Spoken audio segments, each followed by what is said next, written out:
Present జరుగుతున్న global సినారియోలో Israel America versus Iran యొక్క వార్కి సంబంధించి ఇమీడియట్ రీజన్స్ ఏంటో మనం డిస్కస్ చేసుకున్నాం. This video is going to be very interesting. Best friends గా ఉన్న టూ కంట్రీస్ కాస్త ప్రెసెంట్ డెడ్లీస్ట్ ఎనిమీస్ గా ఎలా మారాయి and we're talking about Iran and America యొక్క రిలేషన్స్ గురించి ఈ వీడియోలో డిస్కస్ చేద్దాం. సో ఈ వీడియోలో అమెరికా అండ్ ఇరాన్ యొక్క రిలేషన్షిప్ అనేది ఏ విధంగా ఉన్నదో స్టార్టింగ్ నుంచి ఇప్పటి వరకు అండ్ ఈ కాన్ఫ్లిక్ట్ రావడానికి మెయిన్ రీజన్స్ ఏంటో కూడా ఈ వీడియోలో డిస్కస్ చేద్దాం. అరౌండ్ 1908 టైం పీరియడ్ లో ఇరాన్ లో బ్రిటన్ ఒక ఆయిల్ కంపెనీని స్టార్ట్ చేసింది. సో దీన్ని కంట్రోల్ చేస్తూ ఉన్నది. బట్ ఆల్ ఆఫ్ సడన్ 1953 వచ్చేటప్పటికి అంతా కూడా బాగానే ఉంది. 1953లో గవర్నమెంట్ చేంజ్ అయింది. ఇరాన్ కి కొత్త ప్రైమ్ మినిస్టర్ వచ్చారు. అతని పేరు మొహమ్మద్ మొసాద్. ఇతను వచ్చిన వెంటనే అక్కడున్న ప్రైవేట్ కంపెనీస్ అన్నిటిని కూడా నేషనలైజ్ చేసేసారు. నేషనలైజ్ చేయడం వల్ల డిఫరెంట్ కంట్రీస్ కి సంబంధించిన కంపెనీస్ అన్ని కూడా ఇరాన్ గవర్నమెంట్ చేతిలోకి వచ్చేసాయి. ఎప్పుడైతే ఇరాన్ గవర్నమెంట్ చేతిలోకి వచ్చేసాయో ఇక్కడ బిగ్గెస్ట్ ఎకనామిక్ ఫాల్ ఎవరికి జరుగుతుంది అంటే విత్ రెస్పెక్ట్ టు ఆయిల్ కి సంబంధించి బ్రిటన్. ఎందుకంటే బ్రిటన్ కంపెనీస్ ఎక్కువగా ఈ ఇరాన్ లో ఇన్వెస్ట్ చేసాయి కాబట్టి బ్రిటన్ తన యొక్క ఎకనామిక్ ఇంట్రెస్ట్ ని కాపాడుకోవడానికి ఇరాన్ పైన అటాక్ చేద్దాం అనుకునింది. అయితే బ్రిటన్ ఒక్కటే అటాక్ చేయలేదు కాబట్టి దీనికి సపోర్ట్ గా యుఎస్ ని సపోర్ట్ అడిగింది. 1950s టైం పీరియడ్ లో కోల్డ్ వార్ అనేది జరుగుతుంది యుఎస్ కి రష్యాకి మధ్య. యూసీ ఇక్కడ టూ ఇంపార్టెంట్ థింగ్స్, ఒకటి న్యూక్లియర్ వెపన్, ఇంకొకటి oil. Oil gives a country power, nuclear weapon gives that country protection. రష్యాకి చూసుకున్నట్లయితే ఆయిల్ రిఫైనరీస్ ఉన్నాయి అండ్ న్యూక్లియర్ వెపన్ కూడా రెడీగా ఉంది. బట్ అమెరికాకి చూసుకున్నట్లయితే ఓన్లీ న్యూక్లియర్ వెపన్స్ మాత్రమే ఉన్నాయి కానీ ఆయిల్ రిఫైనరీస్ లేవు. కానీ ఆ ఆయిల్ రిఫైనరీస్ ఎక్కడ ఉన్నాయి? మిడిల్ ఈస్టర్న్ కంట్రీస్ లో ఉన్నాయి. ఆ మిడిల్ ఈస్టర్న్ కంట్రీస్ కానీ కంట్రోల్ చేయగలిగింది అంటే అప్పుడు ఆటోమేటిక్ గా దీనికి న్యూక్లియర్ పవర్ ఉన్నట్టు ఉంటుంది అండ్ ఆయిల్ రిఫైనరీస్ కూడా వీటి చేతుల్లోనే ఉంటుంది. కాబట్టి అమెరికా కూడా బ్రిటన్ తో కలిసి ఇరాన్ ని కంట్రోల్ చేద్దాం అనుకునింది. దీంతో అమెరికాకు చెందిన central intelligence agency CIA, Britain కి సంబంధించిన ఇంటెలిజెన్స్ ఏజెన్సీస్ రెండు కలిసి కొన్ని కాన్స్పిరసీని స్టార్ట్ చేశాయి. First of all Iran government లో ఉన్న పొలిటీషియన్స్ అందరికీ కూడా బ్రైబ్ ని ఆఫర్ చేసింది. తర్వాత అక్కడున్న సిటిజన్స్ ని అండ్ అక్కడున్న స్టూడెంట్స్ ని రెచ్చగొట్టి అక్కడ ప్రొటెస్టులు చేసేలాగా చేసింది. తర్వాత అక్కడున్న మీడియాని అందరినీ కూడా వీళ్ళ కంట్రోల్లోకి తెచ్చుకునింది. అండ్ ఫైనల్ గా అక్కడున్న మిలిటరీని కూడా ఇన్ఫ్లుయెన్స్ చేసి గవర్నమెంట్ కి అగైనెస్ట్ గా చేసింది. సో వీటన్నిటి యొక్క నేపథ్యంతో 1953 ఆగస్ట్ 15న first time Iran prime minister ని దింపడానికి ట్రై చేశారు. బట్ అది ఫెయిల్ అయింది. అండ్ 2 days తర్వాత వీళ్ళు సక్సెస్ఫుల్ గా ఇరాన్ ప్రైమ్ మినిస్టర్ అయిన మొహమ్మద్ మొసాదేని ఓవర్త్రో చేసేసి వీళ్ళకి ఎవరైతే అనుగుణంగా ఉన్నారో అతన్ని ప్రైమ్ మినిస్టర్ ప్లేస్ లో కూర్చోబెట్టారు. అతనే మొహమ్మద్ రేజా షా పెహ్లవి. సో ఇతను రావడం వల్ల అమెరికాకి అండ్ బ్రిటన్ కి ప్రోగా ఉన్నాడు. అంటే అమెరికన్ గవర్నమెంట్కి సంబంధించిన కంపెనీస్ ఇక్కడ పెట్టుకునేదానికి పర్మిషన్స్ ఇచ్చాడు.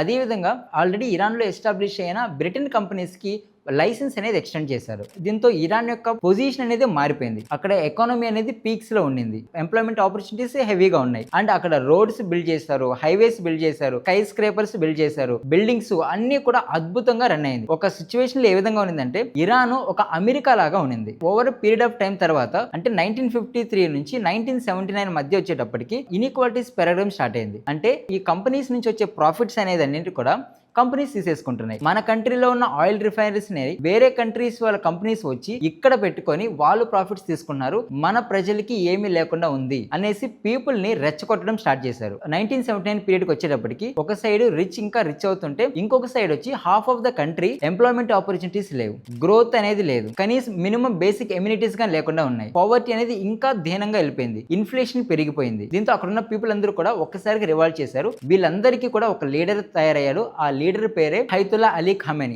ఇజ్రాయెల్ అండ్ అమెరికా టార్గెట్ చేసి చంపేసింది కూడా ఈ సుప్రీం లీడర్ ని. అప్పటి వరకు ఉన్న డెమోక్రటిక్ గవర్నమెంట్ ని కాస్త మొత్తాన్ని క్లోజ్ చేసేసి ఇస్లామిక్ రెవల్యూషన్ తీసుకొచ్చారు 1979 లో. సో అప్పటి నుంచి డెమోక్రటిక్ గవర్నమెంట్ లేకుండా షరియా లాని ఇంపోజ్ చేశారు. అండ్ మొత్తం అక్కడున్న అమెరికాకి సంబంధించిన కంపెనీస్ ని, బ్రిటన్ కి సంబంధించిన కంపెనీస్ అన్నింటినీ కూడా వీళ్ళ కంట్రోల్లోకి తీసుకున్నారు. సో ఎప్పుడైతే ఇస్లామిక్ రెవల్యూషన్ జరిగిందో దాంతో అమెరికా అండ్ బ్రిటన్ తట్టుకోలేకపోయాయి. అమెరికా కొత్త కాన్స్పిరెన్సీని తీసుకొని వచ్చింది. పక్కనే ఉన్న ఇరాక్ కి మనీ కానీ వెపన్స్ కానీ అన్ని విధాలుగాను సపోర్ట్ చేసి ఇరాక్ని ఇరాన్ పైన యుద్ధం చేసేలా చేసింది. సో ఈ వార్ అనేది ఆల్మోస్ట్ 8 years పాటు ఉన్నది. అంటే 1980 నుంచి 1988 వరకు ఇరాక్ ఇరాన్ మధ్య వార్ అనేది జరిగింది. ఈ వార్ లో వందల వేల మంది చనిపోయారు. ఈ వార్ మొత్తానికి కూడా ఫండ్ చేసింది అమెరికా. 2000కి వచ్చేటప్పటికి ఇరాన్ కూడా న్యూక్లియర్ వెపన్స్ ని బిల్డ్ చేయాలని ఆలోచనలోకి వచ్చింది. యాక్చువల్ గా 1953 ముందు వరకు అమెరికన్ గవర్నమెంటే ఇరాన్ కి న్యూక్లియర్ సపోర్ట్ అనేది ఇచ్చింది. అక్కడ ఉన్న ఇన్ఫ్రాస్ట్రక్చర్ డెవలప్ చేయడానికి ట్రై చేసింది, వెపన్స్ ఇచ్చింది. ఇప్పుడైతే ఈ 1979 ఇస్లామిక్ రెవల్యూషన్ వచ్చిందో అండ్ అక్కడ యుఎస్ ఎంబసీకి సంబంధించిన కొంతమంది మెంబర్స్ ని 444 డేస్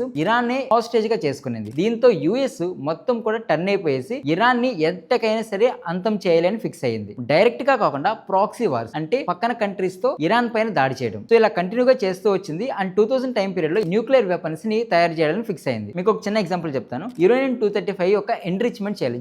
జనరల్ గా ఏంటంటే 0.7% మాత్రమే ఉంటుంది. రా అనేది దీన్ని 3 to 5% కి ఎంరిచ్మెంట్ చేస్తే న్యూక్లియర్ పవర్ ప్లాంట్స్ లో యూస్ చేసుకోవచ్చు. అదే 5 to 10% కి ఎంరిచ్మెంట్ చేసాము అంటే దీన్ని మెడికల్ పర్పస్ లోకి యూస్ చేసుకోవచ్చు. అదే మోర్ దెన్ 90% కానీ ఈ యొక్క ఎంరిచ్మెంట్ చేసాము అంటే then that becomes nuclear weapon గా మారుతుంది. ఒక్కసారి న్యూక్లియర్ వెపన్ గా మారింది అంటే ఇరాన్ ని ఎవ్వరూ కంట్రోల్ చేయలేరు. 1979 లో వచ్చిన ఈ హైతుల్లా అలీ ఖమేని పబ్లిక్ గా కొన్ని స్టేట్మెంట్స్ కూడా చేశారు. ఇజ్రాయెల్ అనేది ఒక క్యాన్సర్ లాంటిది, దాన్ని ఎప్పటికైనా సరే మేము రిమూవ్ చేస్తాము అని చెప్పారు. సో ఇజ్రాయెల్ ఇప్పుడు యుఎస్ తో జాయిన్ అవడానికి కూడా రీజన్ ఇదే. ఒకవేళ ఇరాన్ కానీ న్యూక్లియర్ వెపన్స్ తయారు చేసింది అంటే ఇజ్రాయెల్ అనేది ఇరాన్ తో కంపేర్ చేసుకుంటే చాలా చాలా చిన్న కంట్రీ. ఒక్క న్యూక్లియర్ వెపన్ కానీ ఇజ్రాయెల్ పైన వేసిందంటే మొత్తం ఇజ్రాయెల్ స్మాష్ అయిపోతుంది. అందుకనేసి ఇరాన్ యొక్క న్యూక్లియర్ ప్రోగ్రామ్స్ ని ఎప్పటికప్పుడు అమెరికా అనేది స్టాప్ చేస్తూనే ఉంటుంది. దాంతోపాటు ఇజ్రాయెల్ కూడా స్టాప్ చేస్తూనే ఉంటుంది. బట్ ఇప్పుడు మీకు ఒక డౌట్ అనేది వస్తుంది. ఇండియా దగ్గర న్యూక్లియర్ వెపన్స్ ఉన్నాయి, రష్యా దగ్గర ఉంది, ఫ్రాన్స్ దగ్గర ఉంది, అమెరికా దగ్గర ఉంది, ఇజ్రాయెల్ దగ్గర ఉంది, యూకే దగ్గర ఉంది, ఈవెన్ పాకిస్తాన్ దగ్గర కూడా న్యూక్లియర్ వెపన్స్ ఉన్నాయి. వీటన్నిటి దగ్గర ఉన్నప్పుడు ప్రొటెక్షన్ అయినప్పుడు ఇరాన్ న్యూక్లియర్ వెపన్ తయారు చేసుకుంటే అది మాత్రం అన్నిటికీ ఎందుకు ప్రాబ్లమేటిక్ అవుతుంది అంటే దీనికి రీజన్ ఏంటి అంటే ఇరాన్ అనేది ఒక మిడిల్ ఈస్ట్ లో ఉన్న ఇంపార్టెంట్ కంట్రీ. ఆ మిడిల్ ఈస్ట్ కంట్రీస్ లో కన్నిటికంటే కూడా ప్రూవన్ ఆయిల్ రిఫైనరీస్ లో ఇరాన్ అనేది థర్డ్ ప్లేస్ లో ఉంది. అంటే almost 210 billion barrels of proven oil reserves Iran లో ఉన్నాయి. అండ్ వరల్డ్ లోనే second largest liquefied natural gas కూడా ఇరాన్ లోనే ఉంది రష్యా తర్వాత. అండ్ ఆల్సో ఇరాన్ కి ఉన్న ఇంకొక సూపర్ పవర్ ఏంటి అంటే స్ట్రైట్ ఆఫ్ హార్మోజ్ అనే ఒక స్మాల్ కనెక్టివిటీ ఉంటుంది. ఈ కనెక్టివిటీని ఇరాన్ కంట్రోల్లో ఉంది. మన వరల్డ్ లో జరిగే మొత్తం సప్లైలో 20% ఆఫ్ ద సప్లై అంతా కూడా ఈ చిన్న స్ట్రైట్ ఆఫ్ హార్మోజ్ కిందనే జరుగుతుంది. ఇది ఒక చిన్న స్మాల్ వాటర్ స్ట్రిప్. దీని ద్వారానే పర్షియన్ గల్ఫ్ కి, గల్ఫ్ ఆఫ్ ఒమన్ కి అండ్ అరేబియన్ సీ మధ్యలో ఈ యొక్క గూడ్స్ అనేది ట్రాన్స్పోర్ట్ అవుతూ ఉంటాయి. ఒకవేళ ఇరాన్ కానీ న్యూక్లియర్ వెపన్ కానీ తయారు చేసుకునేది అంటే అప్పుడు దానికి ఇంకొక పవర్ యాడ్ అయినట్టు అవుతుంది. అంటే ప్రొటెక్షన్ యాడ్ అయినట్టు అవుతుంది. ఆయిల్ రిఫైనరీస్ ఉన్నాయి, గ్యాస్ రిజర్వ్స్ ఉన్నాయి, స్టేట్ ఆఫ్ హార్మోజ్ ని కంట్రోల్ చేస్తుంది. అండ్ ఇప్పుడు న్యూక్లియర్ వెపన్ కూడా వచ్చిందంటే then there will be no stopping for Iran. And also Iran ని రూల్ చేస్తున్నది ఒక ఇస్లామిక్ లీడర్. అండ్ అతని యొక్క ఐడియాలజీ అంతా కూడా షరియాలని వరల్డ్ వైడ్ మొత్తం ఇంప్లిమెంట్ చేయాలని. అండ్ అతని యొక్క ఐడియాలజీ కూడా చాలా రాడికల్ గా ఉంటుంది. ఒకవేళ ఈ లీడర్ యొక్క ఒక రాంగ్ డెసిషన్ కూడా మొత్తం ప్రపంచాన్ని మీదే ఎఫెక్ట్ చూపిస్తుంది. For example straight of Hormuz కానీ క్లోజ్ చేసేసారంటే ఆటోమేటిక్ గా గ్లోబల్ ఆయిల్ ప్రైజెస్ అనేది ఇంక్రీజ్ అవుతుంది. ఆయిల్ ప్రైజెస్ ఇంక్రీజ్ అయితే ట్రాన్స్పోర్టేషన్ కాస్ట్ ఇంక్రీజ్ అవుతుంది. ట్రాన్స్పోర్టేషన్ కాస్ట్ ఇంక్రీజ్ అయిందంటే గూడ్స్ ప్రైజెస్ కూడా పెరుగుతాయి. గూడ్స్ ప్రైస్ పెరిగింది అంటే ఇన్ఫ్లేషన్ పెరుగుతుంది. ఇన్ఫ్లేషన్ పెరిగింది అంటే మొత్తం గ్లోబల్ ఎకానమీ అంతా కూడా పడిపోతుంది. సో కాబట్టి ఎప్పటికప్పుడు అమెరికా అండ్ ఇజ్రాయెల్ ఇరాన్ని కంట్రోల్ చేయాలనుకుంటూనే ఉన్నాయి. 2000 నుంచి 2015 వరకు ఒక ఫేజ్ నడుస్తూ వచ్చింది. 2015లో బరాక్ ఒబామాకి అదే విధంగా ఇరాన్ మధ్య ఒక డీల్ అనేది కుదిరింది. ఈ డీల్లో ఏంటి అంటే ఇరాన్ తను చేసిన న్యూక్లియర్ ఎన్రిచ్మెంట్ ప్రోగ్రామ్స్ అన్నిటిని కూడా స్టాప్ చేస్తాము అనేది. దానికి గాను ఇరాన్ యొక్క డిమాండ్స్ ఏంటి అంటే ఇరాన్ పైన పెట్టిన శాంక్షన్స్ వాటన్నిటిని కూడా రిమూవ్ చేసేయాలి ఇమీడియట్ గా అనేసి. సో దానికి ఒబామా ఒప్పుకున్నారు అండ్ ఇరాన్ గవర్నమెంట్ కూడా ఒప్పుకునింది. డీల్ సక్సెస్ఫుల్ అయింది.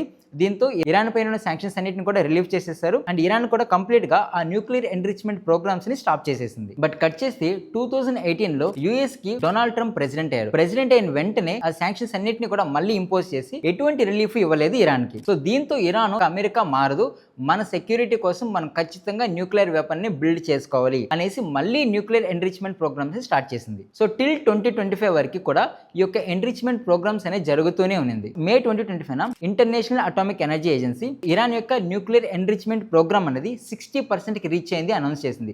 ఎప్పుడైతే అనౌన్స్ చేసిందో వెంటనే ఇరాన్ లో జరుగుతున్న ఆ న్యూక్లియర్ ఎన్రిచ్మెంట్ ప్రోగ్రామ్ ఫెసిలిటీని US government and Israel government missile తో అటాక్ చేసి డిస్ట్రాయ్ చేసేసింది. 2025 తర్వాత అగైన్ సీక్రెట్ గా ఇరాన్ మళ్ళీ బిల్డ్ చేయడం స్టార్ట్ చేసింది. దీని తర్వాత యుఎస్ కి ఇరాన్ కి మధ్య ఒమాన్ మీడియేషన్ చేసింది. ఫస్ట్ టాక్ లో కూడా ఎటువంటి రిజల్ట్ రాలేదు. సెకండ్ జెనీవాలో జరిగింది సెకండ్ మీడియేషన్ అనేది, అక్కడ కూడా ఎటువంటి రిజల్ట్ రాలేదు. థర్డ్ లో మళ్ళీ ఒక మీడియేషన్ జరిగింది. ఈ మీడియేషన్ లో మా పైన ఉన్న ఎకనామిక్ శాంక్షన్స్ అన్నిటిని కూడా రిలీఫ్ చేయండి అని చెప్పింది. దీనికి బదులుగా మేము చేస్తున్న న్యూక్లియర్ ఎన్రిచ్మెంట్ ప్రోగ్రామ్స్ ని స్టాప్ చేసేస్తాం అనింది. బట్ ఈ డీల్ ఒక అవుట్కమ్ అనేది బయటకు వచ్చే లోపలే ఇరాన్ పైన యుఎస్ అటాక్ చేసింది. ఆపరేషన్ ఎపిక్ ఫ్యూరీ పేరుతో యుఎస్ గవర్నమెంట్ ఇరాన్ పైన అటాక్ చేసింది. యుఎస్ గవర్నమెంట్ ఏం చెప్తుందంటే first one nuclear enrichment programme facilities ని ధ్వంసం చేయాలి. ఒకవేళ ఇరాన్ కానీ న్యూక్లియర్ వెపన్ ఎనేబుల్డ్ కంట్రీగా అయింది అంటే అది అన్ని కంట్రీస్ కి ప్రాబ్లమాటిక్ అవుతుందని చెప్తుంది. సెకండ్ ఆబ్జెక్టివ్ యుఎస్ క్లెయిమ్ చేస్తుంది ఏంటంటే మిసైల్ కేపబిలిటీస్ ని తగ్గించడానికి.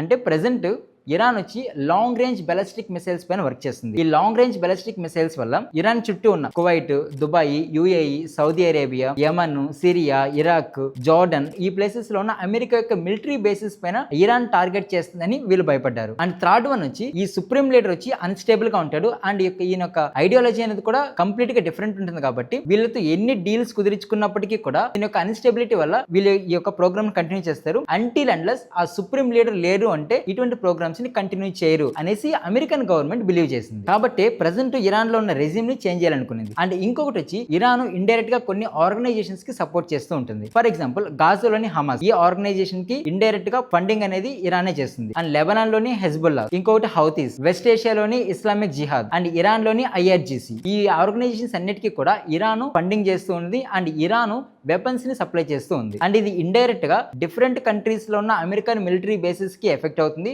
అండ్ ఆల్సో ఇజ్రాయెల్ పైన కూడా దీని యొక్క ఎఫెక్ట్ అనేది ఉంటుంది. వీటన్నిటి రీజన్స్ గా చూపించి అమెరికన్ గవర్నమెంట్ ఇరాన్ పైన అటాక్ చేసింది అండ్ వాళ్ళ యొక్క సుప్రీం లీడర్ ని చంపేసింది, డిఫెన్స్ మినిస్టర్ ని చంపేసింది, ఐఆర్జీసీ సుప్రీం లీడర్ ని చంపేసింది, ఈ న్యూక్లియర్ ఎన్రిచ్మెంట్ ప్రోగ్రామ్స్ కి ఎవరైతే హెడ్ గా ఉన్నారో అతన్ని కూడా చంపేసింది. And not just Iran, middle east countries లో ఏ కంట్రీ అయినా సరే న్యూక్లియర్ వెపన్స్ తయారు చేయడానికి ట్రై చేస్తే ఆ అన్ని కంట్రీస్ పైన కూడా ఇరాన్ అండ్ ఇజ్రాయెల్ ఖచ్చితంగా దాడి చేస్తాయి. బెస్ట్ ఎగ్జాంపుల్స్ వచ్చి ఇరాక్. 1981 లో ఇరాక్ కూడా న్యూక్లియర్ ఎన్రిచ్మెంట్ ప్రోగ్రామ్ స్టార్ట్ చేసింది అండ్ ఇరాక్ పైన కూడా యుద్ధం ప్రకటించింది. ఇజ్రాయెల్ కొన్ని మిసైల్స్ యూజ్ చేసి ఇరాక్ ని డిస్ట్రాయ్ చేసింది. అండ్ 2006 లో సిరియా కూడా న్యూక్లియర్ ఎన్రిచ్మెంట్ ప్రోగ్రామ్ స్టార్ట్ చేసింది అండ్ సిరియా పైన కూడా ఇజ్రాయెల్ అటాక్ చేసింది. ఒకవేళ ఇరాన్ గానీ సక్సెస్ఫుల్ గా ఈ న్యూక్లియర్ ఎన్రిచ్మెంట్ ప్రోగ్రామ్స్ సక్సెస్ఫుల్ అయ్యి న్యూక్లియర్ వెపన్ స్టేట్ గా మారింది అంటే దీని తర్వాత డెఫినెట్ గా ఆ చుట్టుపక్కల ఉన్న అన్ని మిడిల్ ఈస్ట్ కంట్రీస్ కూడా న్యూక్లియర్ ఎన్రిచ్మెంట్ ప్రోగ్రామ్స్ ని ఖచ్చితంగా స్టార్ట్ చేస్తాయి. అప్పుడు మొత్తం ఎనర్జీ సెక్యూరిటీ అంతా కూడా వాళ్ళ చేతుల్లోనే ఉంటుంది కాబట్టి వరల్డ్ మొత్తం కయోస్ లోకి వెళ్ళిపోతుంది. This is the complete picture of Iran and US మధ్య ఉన్న రిలేషన్స్ 1908 నుంచి ఇప్పుడు ప్రెసెంట్